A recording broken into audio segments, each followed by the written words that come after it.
Redfire Branding, create a hot personal brand and have customers for life. Book by Liz Goodgold. Introduction. एक successful personal brand बनाना सबके लिए बहुत ज़रूरी हो गया है। बिना ब्रांड के कोई नहीं जान पाएगा कि आप मार्केट में मौजूद भी हैं। आपको जॉब्स या क्लाइंट्स तो मिल जाएंगे पर आपको टॉप टैलेंट नहीं माना जाएगा। आपका ब्रांड आपका इंट्रोडक्शन देता है। ये आपका डिजिटल रिज्यूम है। इस समरी में आप अपने ब्रांड को समझने, उसके लिए एक नाम चूज करने, नेटवर्किंग और ईमेल को इफेक्टिवली यूज करने के प्रैक्टिकल टेक्निक सीखेंगे। इसके अलावा आप सीखेंगे कि कंसिस्टेंसी की क्या इंपॉर्टेंस है और कैसे ये आपको भीड़ में अलग पहचान दिला सकता है। ध्यान रहे, अब आप लोकल टैलेंट से कम्पीट नहीं कर रहे हैं, बल्कि सक्सेसफुल होने के लिए आप एक ग्लोबल रेस को ज्वाइन करने वाले हैं और आपको हर हाल में जीतना ही होगा। तो क्या आप अपने ब्रांड को डेवलप करने के लिए एक स्टेप बाय स्टेप गाइड सीखने के लिए तैयार हैं? Light your fire, understanding your hot personal brand. Modern market बहुत कॉम्पिटिटिव हो गया है। सबसे हटकर पहचान बनाने का एक ही तरीका है कि आपके पास एक मेमोरेबल और इम्पैक्टफुल पर्सनल ब्रांड हो। पर्सनल ब्रांडिंग अपने स्किल्स का दिखावा करने के बारे में नहीं है, बल्कि इसका मतलब है विजिबिलिटी और कमिटमेंट। अगर आप अपनी फील्ड में लगातार दिखाई देंगे तो आप अपने स्किल्स की कमी को दूर कर सकते हैं। ब्रांडिंग का मतलब है कि जब आप लोगों से साथ इंटरैक्ट करते हैं तो उसके बेसिस पर लोग आपको किस तरह देखते हैं। आप अपना मैसेज ऑफिशियली या अनऑफिशियली कम्युनिकेट कर सकते हैं। ऑफिशियली आप अलग अलग प्लेटफॉर्म्स पर अपने ब्रांड को एक्सप्रेस कर सकते हैं। आप चाहें तो एक वेबसाइट बना सकते हैं, बिजनेस कार्ड्स यूज कर सकते हैं या सोशल मीडिया पर पोस्ट कर सकते हैं। अनऑफिशियली आप कॉल्स, ईमेल, आर्टिकल्स या मीटिंग के जरिए अपने वैल्यूज शेयर कर सकते हैं। ब्रांडिंग पूरी तरह से नजरिए के बारे में है। जब कोई अपना ब्रांड स्टार्ट करता है तो नए लोगों की पहली प्रायोरिटी होती है बेस्ट लोगो क्रिएट करना और फटाफट एक वेबसाइट बनाना, लेकिन ये ब्रांडिंग नहीं है।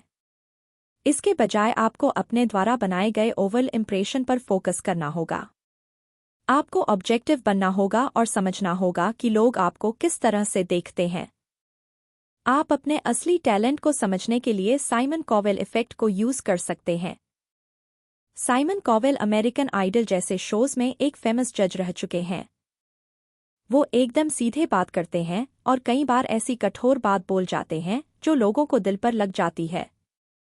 हालांकि साइमन ज्यादा अच्छे शब्दों का इस्तेमाल नहीं करते, लेकिन वो कॉन्टेस्टेंट्स को उनके पोटेंशियल के बारे में सच का आईना दिखा देते हैं। जैसे एग्जाम्पल के लिए, अगर आपको लगता है कि आप बहुत अच्छे सिंगर हैं तो आप शायद हर जगह गा सकते हैं, लेकिन हो सकता है कि बाकी लोगों को आपकी आवाज़ उतनी पसंद न आए। विलियम हंग अमेरिकन आइडल का एक कंटेस्टेंट था जिसे लगता था कि वो अच्छा सिंगर है, लेकिन वो अपने बेसुरे गाने की वजह से फेमस हो गया था। इससे पता चलता है कि हम अपने स्किल्स के बारे में जो सोचते हैं वो ज़रूरी नहीं कि सच हो। अपने स्किल्स को वाकई में समझने के लिए आपको उसे एक क्रिटिकल और ईमानदार ऑडियंस के सामने टेस्ट करना होगा।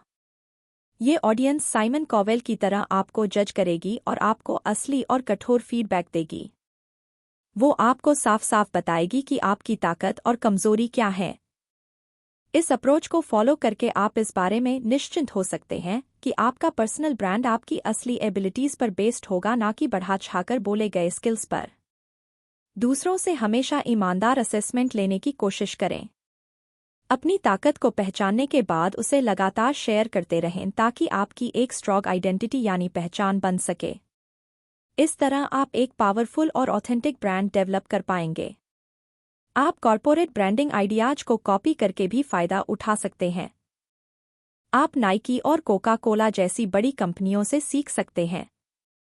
उनके प्रिंसिपल्स को स्टडी करो और उन्हें अपना पावरफुल मैसेज शेयर करने में यूज करो। इस अप्रोच को रिप फॉर डुप्लीकेट कहते हैं, जिसका मतलब है बड़ी बड़ी कंपनियों से प्रैक्टिकल ब्रांडिंग आइडियाज लेना और उन्हें अपने फायदे के लिए यूज करना। ब्रांड पोजिशनिंग वो फाइनल स्ट्रेटेजी है जो आप इस चैप्टर में जानेंगे। पोजिशनिंग का मतलब है एक स्ट्रांग, यूनिक आइडेंटिटी बनाना जो आपके ऑडियंस से जुड़ी हो और जो आपके कॉम्पिटिटर्स से एकदम अलग हो। इफेक्टिव ब्रांड पोजिशनिंग अचीव करने के लिए आपको कई फैक्टर्स पर फोकस करना होगा। सबसे पहले तो अपने टारगेट ऑडियंस को क्लियरली डिफाइन करो। जिन लोगों तक आप पहुंचना चाहते हो उन स्पेसिफिक लोगों को पहचानो। हर किसी को अपनी ओर अट्रैक्ट करने की कोशिश मत करो। आप अपनी ऑडियंस को उनके कैरेक्टरिस्टिक, ज़रूरतों और प्रेफरेंस के बेसिस पर चूज कर सकते हो। सेकंड, अपने कॉम्पिटिटर्स को समझो और जानो कि आपके कस्टमर्स उनके बारे में क्या सोचते हैं। आपके कस्टमर्स की बाकी चॉइसेस या पसंद क्या है, इस बारे में जानो और अपने फील्ड में अपने ब्रांड को बेस्ट ऑप्शन के हिसाब से पोजीशन करो। इससे आपको अपने ब्रांड और बाकियों के बीच का फर्क देखने में हेल्प होगी। उसके बाद आप अपनी कमियों पर काम कर उसे दूर कर सकते हैं और अपनी खूबियों को निखार सकते हैं। थर्ड, अपनी ऑडियंस से ऐसे वादे करो जो उनकी इच्छाओं और वैल्यूज से जुड़ी हुई हों ताकि आप उनके साथ सॉलिड इमोशनल कनेक्शन बना सको। आपकी ऑडियंस को आपके ब्रांड के साथ एक कनेक्शन फील होना चाहिए। ये कनेक्शन ही उन्हें बार बार आपका ब्रांड चूज करने के लिए मोटिवेट करेगा। और लास्ट में अपनी क्रेडिबिलिटी यानी भरोसेमंद होना और लॉयल्टी को बढ़ाने के लिए सॉलिड एविडेंस, टेस्टिमोनियल्स और फैक्ट्स शेयर करो।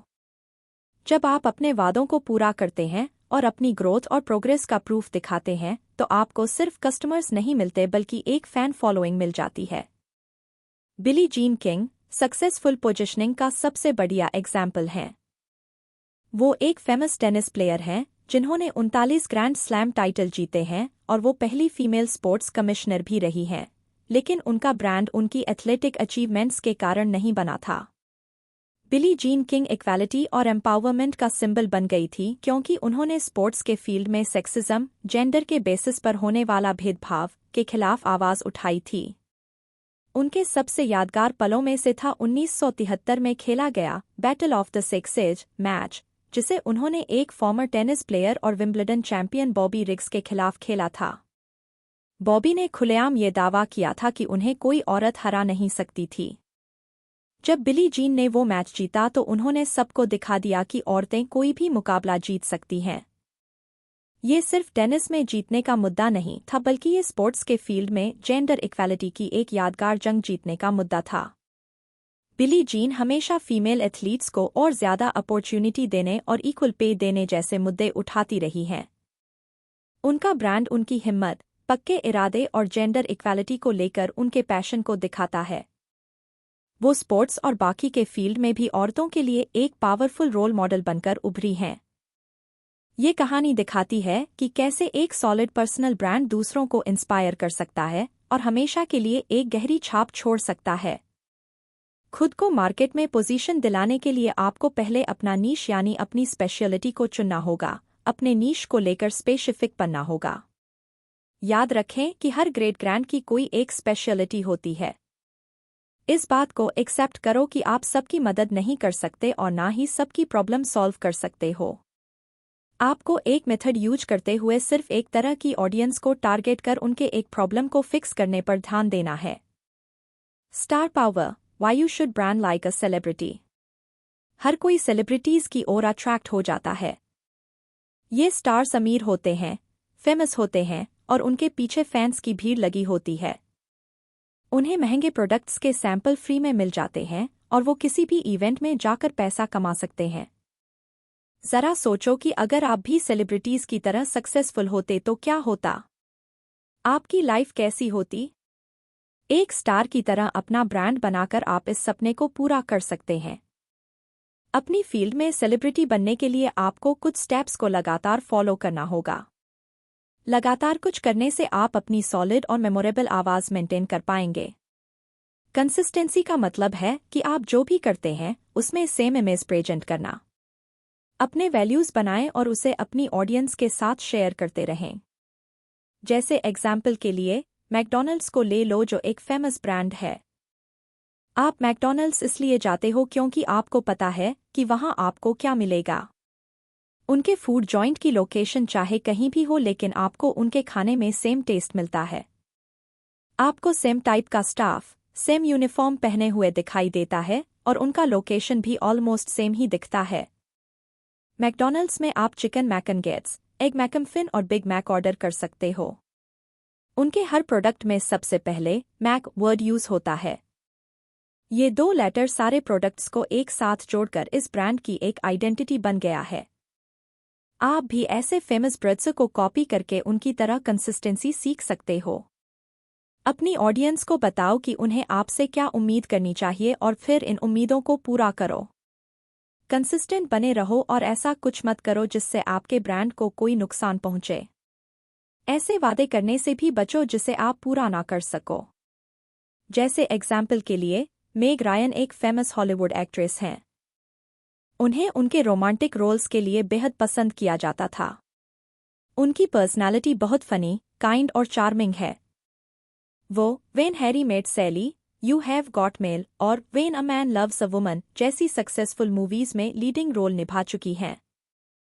लेकिन मेग कुछ सीरियस और ड्रामेटिक रोल भी निभाना चाहती थी। उनकी नई मूवीज फ्लॉप होती गई क्योंकि उनकी ऑडियंस उन्हें उस तरह के रोल में पहचान नहीं पाई या पसंद नहीं कर पाई। उन्हें मेग को रोमांटिक कॉमेडी में देखना ही ज्यादा पसंद था। उनके नए रोल उनके फैंस की उम्मीदों पर खरे नहीं उतरे और उनकी पॉपुलैरिटी कम हो गई। ये एग्जाम्पल साफ तौर पर दिखाता है कि अपने ब्रांड को चेंज करना रिस्की हो सकता है। अगर आप अपने ब्रांड में बहुत बड़ा बदलाव करते हैं तो आप अपनी बनी बनाई ऑडियंस बेस को खो सकते हैं। इसलिए रिस्क लेने से ज्यादा इम्पोर्टेंट है कंसिस्टेंट बने रहना। इसलिए एक बार जब आपको पता चल जाए कि आपकी ऑडियंस को क्या पसंद है तो आपको उस पर टिके रहना चाहिए। अपने बारे में आप जो कुछ भी शेयर करते हैं उन सब में सेम मैसेज होना चाहिए। यानी आपके ब्रांड में आपका बिहेवियर नजर आना चाहिए। जैसे अगर आप हिम्मत और पावर की बात करते हैं तो आपको चैलेंजेस को एक्सेप्ट करके अपने कंफर्ट जोन से बाहर आना होगा। ये स्टेप्स फॉलो करके आप भी किसी सेलिब्रिटी की तरह खुद को ब्रांड कर सकते हो। सबसे पहले, प्रीमियम प्राइस डिमांड करो। अगर आपका ऑफर स्ट्रॉन्ग और वैल्यूएबल है तो आप हाई सर्विस रेट चार्ज कर सकते हो। सेकंड, अपने बिजनेस के बारे में ज्यादा से ज्यादा लोगों को अवेयर करो। जब आप अपना मैसेज फैलाते रहेंगे तो आप लोगों को याद रहेंगे।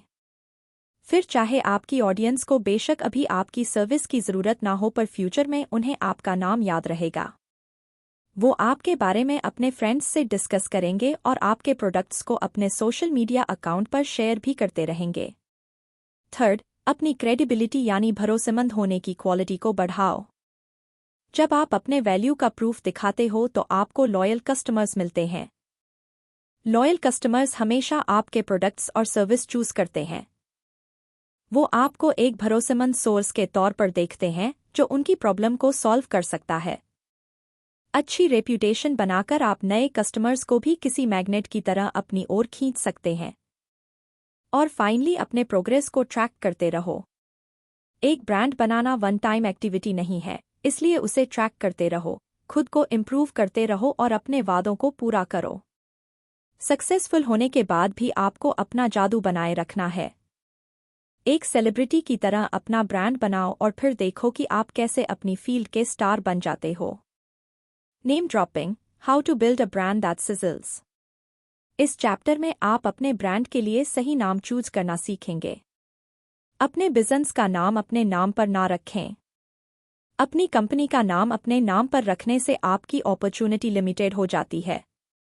ऐसा करने से अगर आप फ्यूचर में अपना बिजनेस एक्सपैंड करना चाहेंगे तो आपको चैलेंजेस का सामना करना पड़ेगा। फ्यूचर में कभी आपको अपना बिजनेस बेचना पड़े तो आपके सामने कई लीगल रुकावटें भी आ सकती हैं। इसके अलावा जब आपके कस्टमर्स देखेंगे कि आपके नाम पर आपका ब्रांड है तो वो आपके सिवा किसी और को भरोसा नहीं करेंगे। अगर उन्हें कभी आपकी सर्विसेज के साथ प्रॉब्लम हुई तो हो सकता है कि वो दूसरे एम्प्लॉयज से बात ना करना चाहें और पर्सनली सिर्फ आपसे बात करना चाहें क्योंकि आपका ब्रांड आपके नाम पर है। इसलिए अपने नाम के बजाय ऐसा नाम चूज करें जो आपको ग्रो करने का मौका दे। आपका ब्रांड नेम पॉजिटिव होना चाहिए जो आपके ब्रांड के सारे बेनिफिट्स को प्रमोट करता हो। नेगेटिव मीनिंग वाले नाम को अवॉइड करें। एक ऐसा नाम जो सुनने में अच्छा लगता है, उसे याद रखा जाता है और उसके बारे में बात की जाती है। इसके अलावा कॉम्प्लेक्स या फॉरेन टर्म्स वाले नाम भी अवॉइड करें क्योंकि ये कस्टमर्स को कंफ्यूज कर सकते हैं। कोई सिंपल और मेमोरेबल नाम इजीली याद रहता है और लोग उसे दूसरों को रेकमेंड भी कर पाते हैं। ब्रांड का नाम ऐसा होना चाहिए जो क्लियर और यूनिक हो। आपको भीड़ से अलग दिखना है। अपने कॉम्पिटिटर्स को कॉपी मत करो। अगर आप दूसरों का ब्रांड कॉपी करोगे तो वो आपके खिलाफ लीगल एक्शन ले सकते हैं। साथ ही ऐसा करना आपकी रेप्यूटेशन को खराब कर सकता है। अगर आपका ब्रांड आपके नाम से मिलता जुलता है तो आपको लीगल प्रॉब्लम का सामना करना पड़ सकता है, जैसे मार्था स्टीवर्ट के साथ हुआ था। मार्था स्टीवर्ट ने अपना नाम यूज करके एक बेहद सक्सेसफुल ब्रांड बनाया था। वो होम मेकिंग, कुकिंग और लाइफस्टाइल का दूसरा नाम बन चुकी थी, लेकिन जब उसे कुछ लीगल परेशानियों का सामना करना पड़ा तो इससे उसके ब्रांड की इमेज भी खराब हो गई। 2004 में मार्था स्टीवर्ट को 5 महीने की जेल हुई। उसे 5 महीने घर में नजरबंद होकर रहना पड़ा और 2 साल के प्रोबेशन। किसी अपराधी को इस शर्त पर रिहा करना कि कुछ समय के लिए उसके अच्छे व्यवहार पर निगरानी रखी जाएगी, की सजा भी सुनाई गई थी। असल में उसने और उसके ब्रोकर ने आईएम क्लोन के स्टॉक के लगभग 4,000 शेयर उसकी कीमत में भारी गिरावट होने से ठीक पहले बेच दिए थे। उससे जब पूछताछ की गई तो मार्था ने इन शेयर्स को बेचने के पीछे की असली वजह छुपाई थी। उसके ब्रोकर ने कबूल किया था कि उन्हें पहले से मालूम था कि उस शेयर की कीमत तेजी से गिरने वाली है और ऐसा काम करना कानूनन जुर्म है। मार्था अपने इन्फ्लुएंस के चलते थोड़ा बहुत रिकवर कर पाई थी, पर यह नुकसान इतना बड़ा था कि उसकी भरपाई होना मुश्किल था। इसलिए अपने बिजनेस को अपना नाम देना बहुत बड़ी गलती है। जब ब्रांड आपके नाम पर होता है तो आपकी एक भी गलती आपके ब्रांड की रेप्यूटेशन पर भारी पड़ सकती है। ब्रांड का नाम रखने में लोग कुछ कॉमन गलतियां करते हैं जिनसे आपको बचना होगा। फर्स्ट, ब्रांड नेम के लिए अपने एम्प्लॉयज के बीच कोई कॉन्टेस्ट शुरू मत करो। हर किसी को आपके ब्रांड की नॉलेज नहीं होती है। सेकंड, अपना ब्रांड नेम किसी सेंचुरी या ईयर के साथ मत जोड़ो। ये आगे चलकर आपकी ग्रोथ को लिमिट कर सकता है। थर्ड, ऐसा नाम मत रखो जो आपके कस्टमर्स को शर्मिंदा कर दे। हमेशा रिस्पेक्टफुल और पॉजिटिव नाम सोचो। फोर्थ, जब 2 कंपनियां मर्ज होती हैं तो आमतौर पर वो अपने ब्रांड नेम को एक साथ जोड़ लेते हैं। ऐसी गलती मत करो क्योंकि ये आपके कस्टमर्स को कंफ्यूज कर देगा और कंपनी के मालिकों के बीच एक इंटरनल झगड़ा पैदा हो जाएगा। और फाइनली, बहुत ज्यादा कॉमन नाम मत रखो। कॉमन नाम डल और रिपीटिटिव ब्रांड की तरफ इशारा करता है।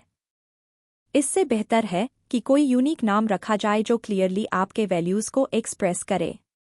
आपका ब्रांड नेम हमेशा के लिए नहीं होता है। यानी अगर आपको लगे कि वो नेगेटिव है या फिर आपके विजन को रिप्रेजेंट नहीं करता है तो आप कभी भी उसे चेंज कर सकते हो। इसे रीब्रांडिंग कहा जाता है। आप अपना ब्रांड सक्सेसफुली चेंज कर सकते हो और नए बिजनेस गोल्स अचीव कर सकते हो। जैसे एग्जाम्पल के लिए, वलुजेत ने एक दर्दनाक हादसे के बाद खुद को एयरट्रान एयरवेज के नाम से रीब्रांड किया था। वलुजेत एक लो बजट एयरलाइन थी जिसके साथ एक दुर्घटना हुई थी।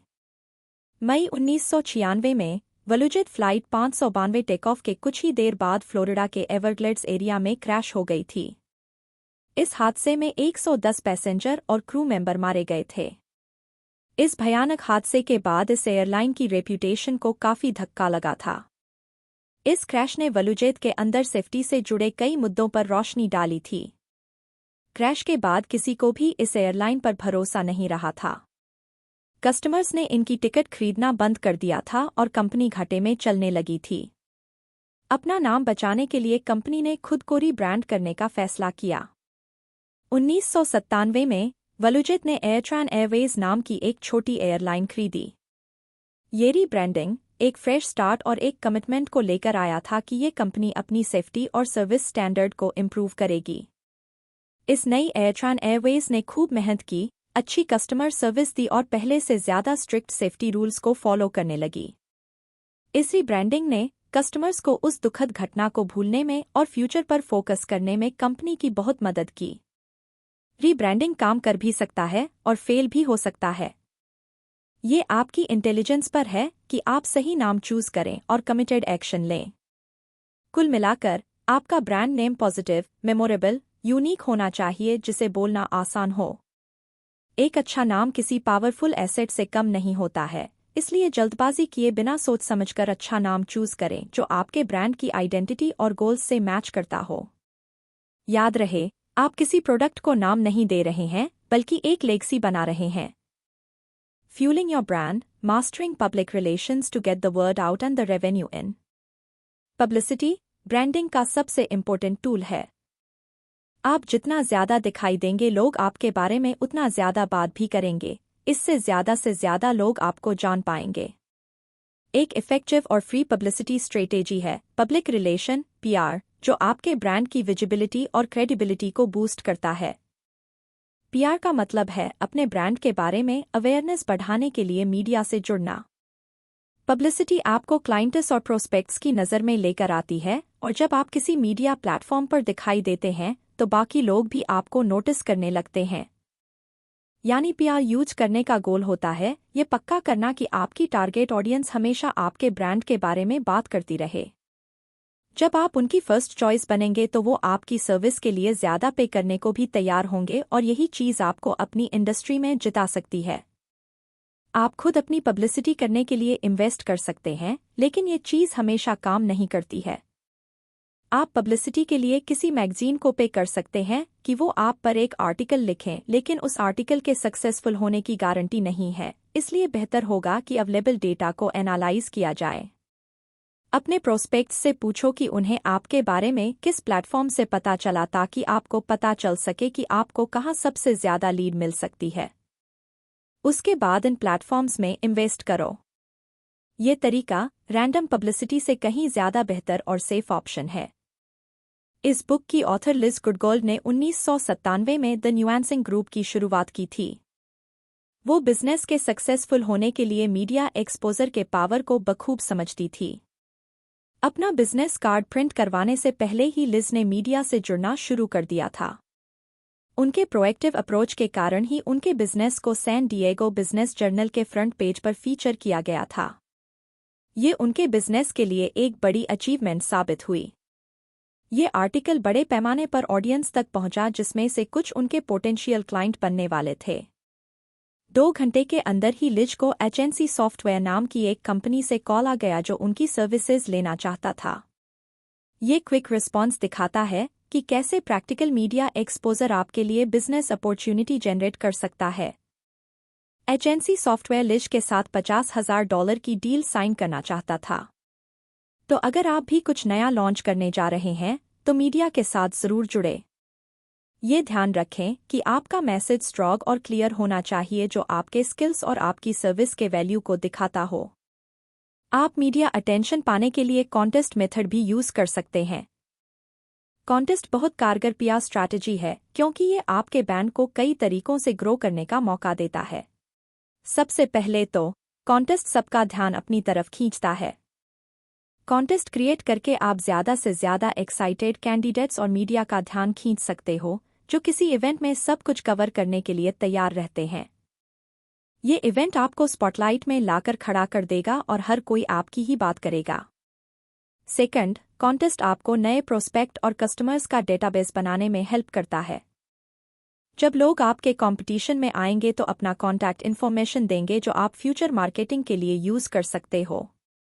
हर कॉन्टेस्ट के खत्म होने पर आपके पास अपने पोटेंशियल कस्टमर्स की एक लिस्ट होगी, जो आपके ऑफर में पहले से ही आप में इंटरेस्ट ले रहे हैं। तीसरी चीज, कॉन्टेस्ट गुडविल जनरेट करता है। लोग कॉन्टेस्ट में पार्टिसिपेट करना पसंद करते हैं और उन ब्रॉड्स के लिए पॉजिटिव फीलिंग्स डेवलप कर लेते हैं, जो मज़ेदार और अलग अलग एक्टिविटीज ऑफर करते हैं। ये पॉजिटिविटी आपके कस्टमर्स को लॉयल फैंस में बदल देती है। और फाइनली, कॉन्टेस्ट आपके ब्रांड को प्रमोट करता है। कॉन्टेस्ट, प्राइज और आप सब कुछ कैसे प्रेजेंट करते हो, इन सब में आपके ब्रांड की पर्सनालिटी और वैल्यूज झलकती है। ये आपको अपने ब्रांड के लिए एक पावरफुल और पॉजिटिव मैसेज कम्युनिकेट करने में और साथ ही मार्केट में एक लीडिंग ब्रांड के तौर आपकी पोजीशन सिक्योर करने में मदद करता है। जैसे एग्जाम्पल के लिए, डक्ट टेप के ब्रांड डक ने saves the day contest organize किया था, जिसके बारे में लोगों ने स्टोरीज शेयर की कि कैसे ये प्रोडक्ट अनएक्सपेक्टेड सिचुएशन में उनके काम आया था। ये कॉन्टेस्ट काफ़ी पॉपुलर हुआ था, और जब भी लोग डक्ट टेप के बारे में अपना एक्सपीरियंस शेयर करते तो इससे इस ब्रांड को बहुत मीडिया अटेंशन मिलता था।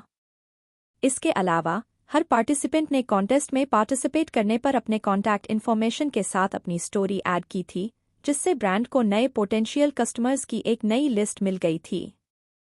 ये कॉन्टेस्ट काफ़ी मज़ेदार और एक्साइटिंग रहा था। इसमें पार्टिसिपेंट्स को अपनी स्टोरीज शेयर करके बहुत मज़ा आया था और उन्हें ये भी अच्छा लगा था कि उन्हें कुछ ना कुछ जीतने का मौका दिया गया था। इन पार्टिसिपेंट्स ने जो स्टोरीज शेयर की थी उसके कारण डक्ट टेप की एक प्रैक्टिकल और रिलायबल नेचर वाले प्रोडक्ट के तौर पर इमेज डेवलप हो गई थी। इस पॉजिटिव एक्सपीरियंस ने पार्टिसिपेंट्स को इस ब्रांड को अपनाने और इनसे और प्रोडक्ट्स लेने के लिए इंस्पायर किया था। कॉन्टेस्ट के अलावा आप अपने ब्रांड की विजिबिलिटी बढ़ाने के लिए इंटरव्यू भी दे सकते हैं। इंटरव्यू के दौरान सिर्फ अपनी एक्सपर्टीज वाले फील्ड पर ही कमेंट करें और आप जो भी इंफॉर्मेशन दें वो एकदम एक्यूरेट होनी चाहिए। हमेशा तुरंत रिस्पॉन्स दें क्योंकि फर्स्ट कमेंट को ही आमतौर पर स्टोरी में शामिल किया जाता है। कोशिश करें कि इंटरव्यू आमने सामने हो। फेस टू फेस इंटरव्यू करना इंटरव्यू लेने वाले के साथ एक स्ट्रांग कनेक्शन बनाता है। अगर आप टेलीफोन पर इंटरव्यू दे रहे हैं तो एकदम क्लियर आवाज में कॉन्फिडेंस के साथ बात करें। पहले से ही इंटरव्यू की थोड़ी बहुत तैयारी कर लें, जैसे कि सही एक्सप्रेशन और वॉइस टोन यूज करना वगैरह। इंटरव्यू के दौरान इंटरव्यू लेने वाले से जुड़ना जरूरी है, ना कि कैमरा से। इंटरव्यू देते समय रिलैक्स्ड रहें और सवालों का हमेशा पोलाइटली जवाब दें। अगर आपको कैमरा के सामने आने में घबराहट होती है तो आप मीडिया ट्रेनिंग ले सकते हैं, जहां कोच आपको राइट कैमरा में देखना, करेक्ट जेस्चर और सीधा बैठना सिखाते हैं और इसके अलावा आपको की टॉकिंग पॉइंट्स और सवालों को कैसे हैंडल करना है इसकी प्रैक्टिस भी कराते हैं। नए ब्रदसे के लिए सबसे बेस्ट एक्सपोजर है मीडिया के साथ जुड़ना। इसके लिए आप पीआर, कॉन्टेस्ट और इंटरव्यू किसी भी मेथड को यूज कर सकते हैं। इसके लिए हमेशा तैयारी के साथ जाएं और पॉजिटिव मैसेज शेयर करें। याद रहे, अगर आपके कस्टमर्स आपसे प्यार करते हैं तो मीडिया आपके ब्रांड पर जरूर ध्यान देगा। Brand building, how to keep the flame alive and avoid burnout. अगर आपके कस्टमर्स से आपकी फील्ड के टॉप 3 ब्रांड का नाम पूछा जाए तो क्या वो आपका नाम लेंगे? अगर नहीं लेंगे तो ये बहुत बड़ी प्रॉब्लम है। अगर आपकी टारगेट ऑडियंस आपको बेस्ट मानती ही नहीं है तो वो आपसे कुछ भी नहीं खरीदेगी। मार्केटिंग में मैजिक 3 का मतलब होता है किसी भी कैटेगरी के वो टॉप 3 ब्रांड जिनका नाम कस्टमर्स को याद होते हैं। अगर आपसे बेस्ट फोन का ब्रांड पूछा जाए तो आपको भी शायद 3 ही नाम याद होंगे। यानी ये वो 3 मैजिक ब्रांड हैं जिन्हें सबसे ज्यादा पहचान मिलती है और वो सबसे पावरफुल भी होते हैं। जो ब्रांड फर्स्ट 3 चॉइसेस में नहीं आता है, कस्टमर्स उन्हें हमेशा के लिए भूल जाते हैं।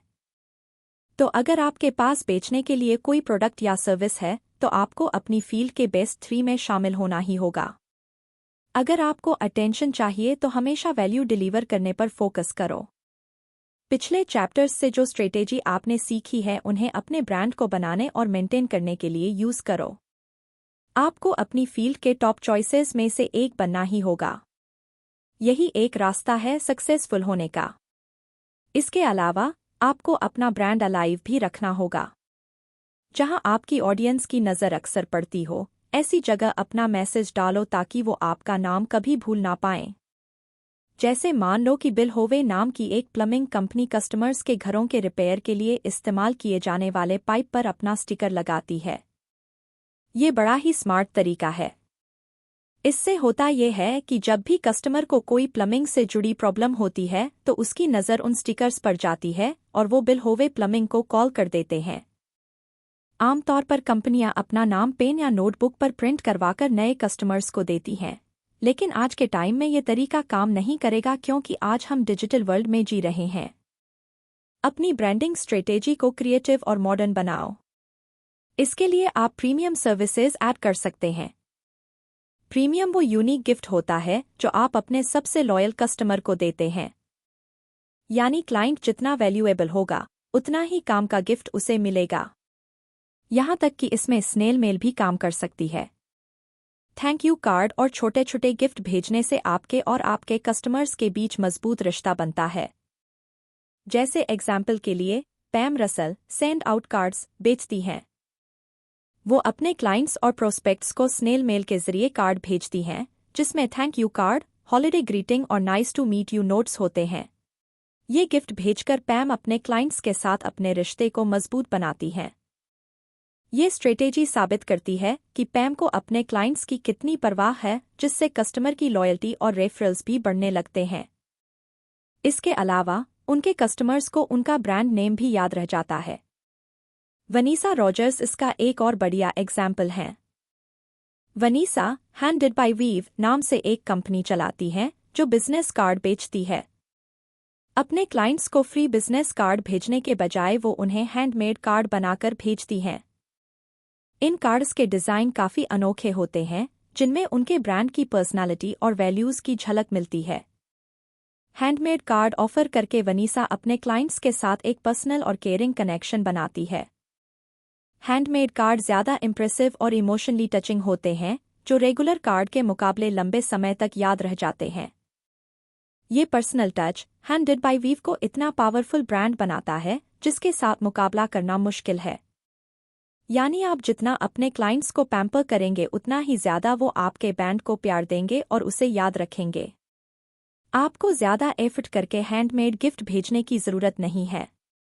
कई बार एक सिंपल सा थैंक यू गिफ्ट भी काम कर जाता है। कस्टमर्स ये उम्मीद नहीं करते कि उनके कुछ खरीदने पर आप उन्हें थैंक यू बोलें, इसलिए अगर आप उन्हें छोटा सा थैंक यू नोट भी भेजेंगे तो उन्हें अच्छा लगेगा। आप चाहें तो उन्हें कॉल कर सकते हैं या ईमेल या फिर छोटे से गिफ्ट के साथ एक हैंडरिटन कार्ड भी भेज सकते हैं।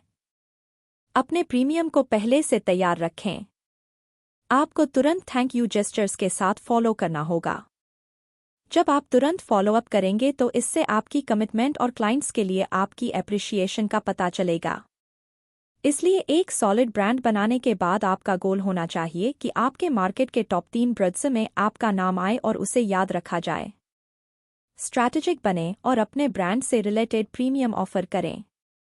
अपने क्लाइंट्स को जल्द से जल्द जवाब दें, कम से कम एक थैंक यू नोट के साथ ही सही। एक बार जब आप अपने क्लाइंट्स से स्ट्रांग रिलेशनशिप बना लेंगे तो उसके बाद आप उन्हें कुछ भी बेच सकते हैं। Spread the fire, how to use email to extend your brand. Email ने बिजनेस कम्युनिकेशन को बदलकर रख दिया है। आज आप अपने क्लाइंट्स, अपने प्रोस्पेक्ट्स और कलीग्स से कनेक्ट करने के लिए ईमेल यूज करते हैं।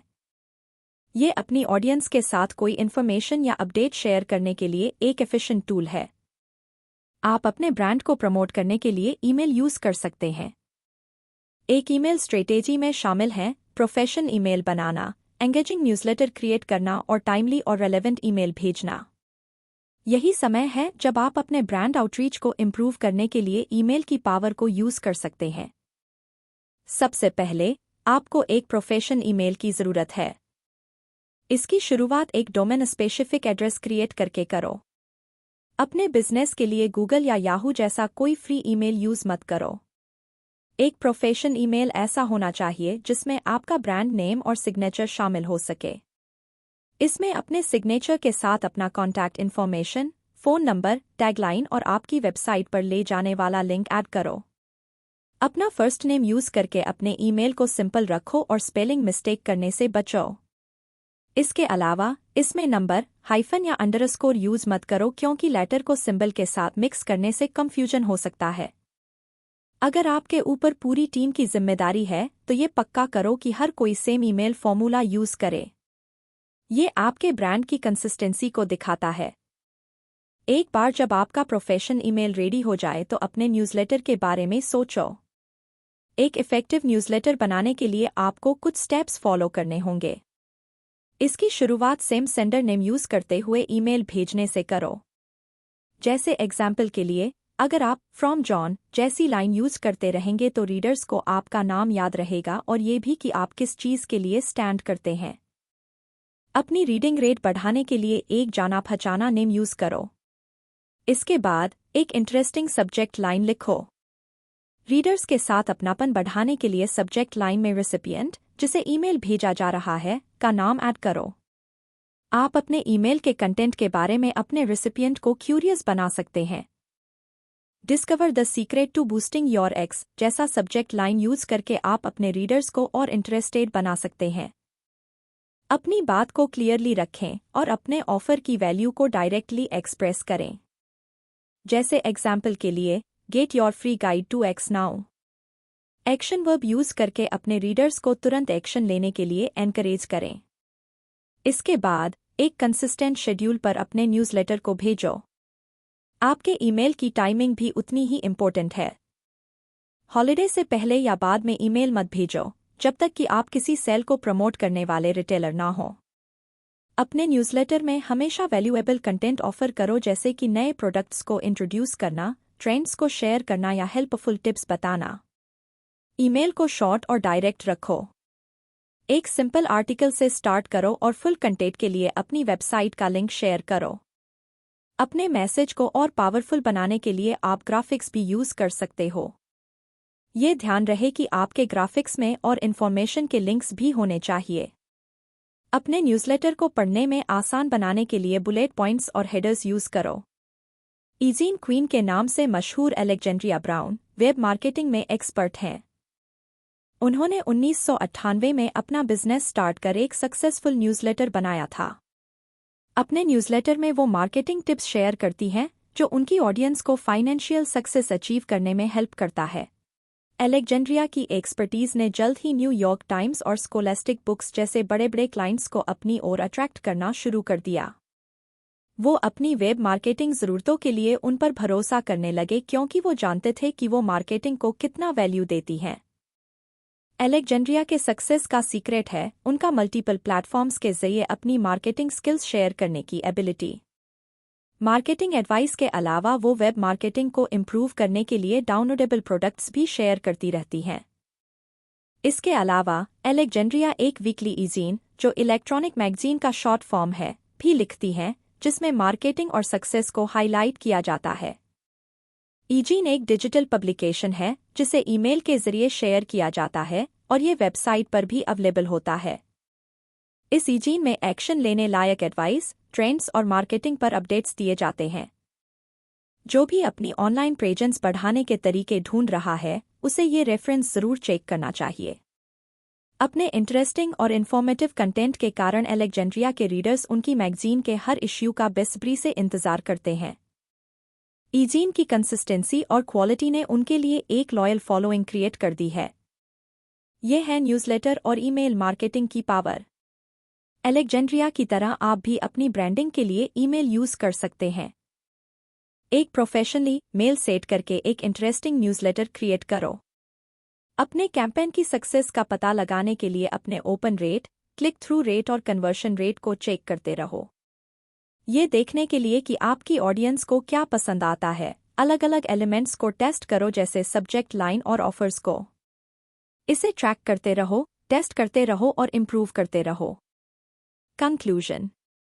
आज के इस कॉम्पिटिटिव बिजनेस एनवायरनमेंट में एक मेमोरेबल पर्सनल ब्रांड बनाना आपकी सक्सेस के लिए बेहद ज़रूरी हो गया है। ये सिर्फ अपना स्किल दिखाने के बारे में नहीं है बल्कि पोटेंशियल अपॉर्चुनिटीज़ के लिए दिखाई देने के बारे में भी है। सबसे पहले तो आपने जाना कि पर्सनल ब्रांडिंग का मतलब है कि लोग आपको आपके इंटरेक्शन के बेसिस पर किस तरह से देखते हैं। इसमें आपके प्लान्ड और कैजुअल कम्युनिकेशन दोनों आते हैं। आपका ब्रांड ऑथेंटिक है या नहीं, इस बात की तसल्ली करने के लिए आपका ये समझना होगा कि दूसरे लोग आपके स्किल्स को किस नज़रिए से देखते हैं। अपने स्किल्स को इम्प्रूव करने के लिए आपको उनके सच्चे फीडबैक को यूज़ करना चाहिए। सेकंड, आपने जाना कि आप जो भी करते हैं उसमें अपने ब्रांड की सेम इमेज को प्रेजेंट करके आप उसे मेमोरेबल बना सकते हैं। सेलिब्रिटी की तरह ब्रांडिंग करने से आप भी उनकी तरह हायर रेट चार्ज कर पाएंगे और अपनी क्रेडिबिलिटी बढ़ा पाएंगे।